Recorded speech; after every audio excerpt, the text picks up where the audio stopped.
राम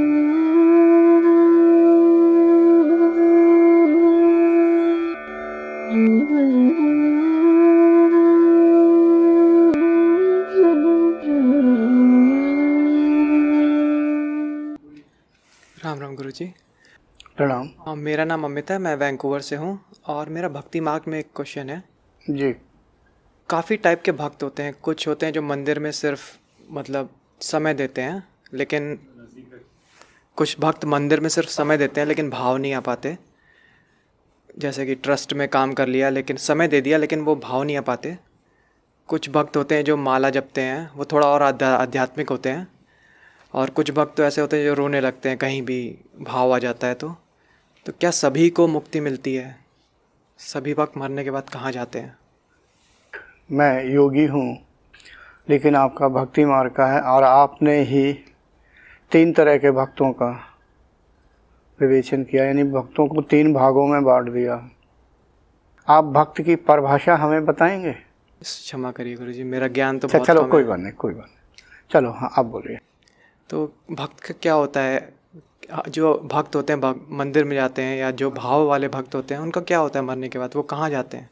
हाँ, ये प्रश्न बता दूंगा, लेकिन आपने शुरू में जो कहा था, विवेचन किया, जो ट्रस्ट में काम करते हैं वो हम उसे भक्त नहीं कह सकते हैं। हमारा सिर्फ कहने का मतलब तो ठीक है, ऐसे आध्यात्मिक संस्था से जुड़े रहते हैं। भक्त मेरी समझ में भक्त उसे कहते हैं जो ईश्वर का सदैव चिंतन करते रहते हैं।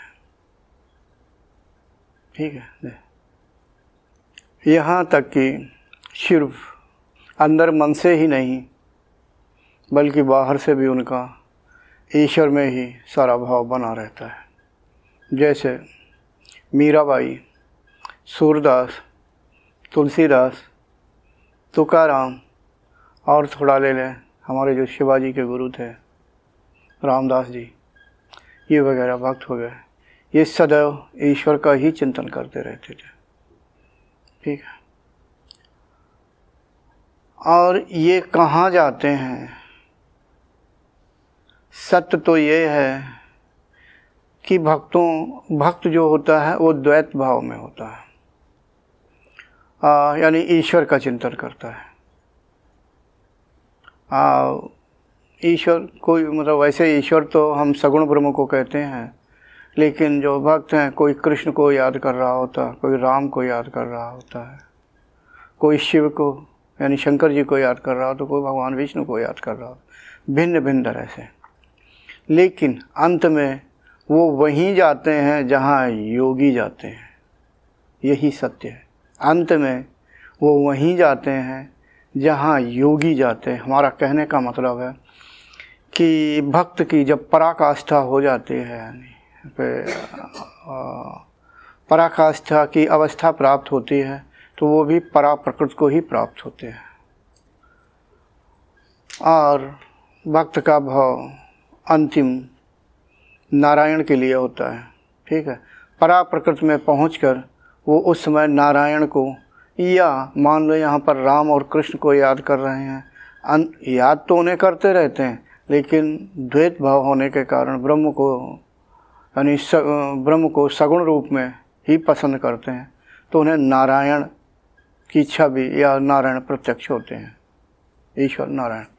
अंत में वो सगुण ब्रह्म के हृदय में यानी अंतःकरण में प्रवेश कर जाते हैं और उनका अस्तित्व उसी में विलीन हो जाता है। ये इतनी जल्दी नहीं होते। यहाँ से जब वो परा प्रकृति में पहुँचते हैं तो बहुत समय तक वहाँ वो ईश्वर का चिंतन करते रहते हैं, यानी अपने इष्ट का चिंतन करते रहते हैं। दूसरी तरफ जो योगी होता है वो भी परा प्रकृति में ही पहुँचता है। दोनों में भिन्नता ये होती है, योगी ऐक्य भाव से अपने आप को याद करता है।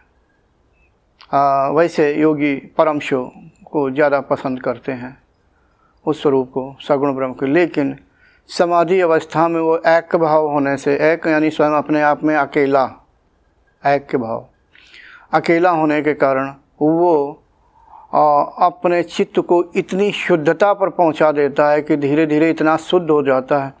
जो जीव होता है ना, जीव और चित्त की शुद्धता में कोई अंतर नहीं रह जाता है।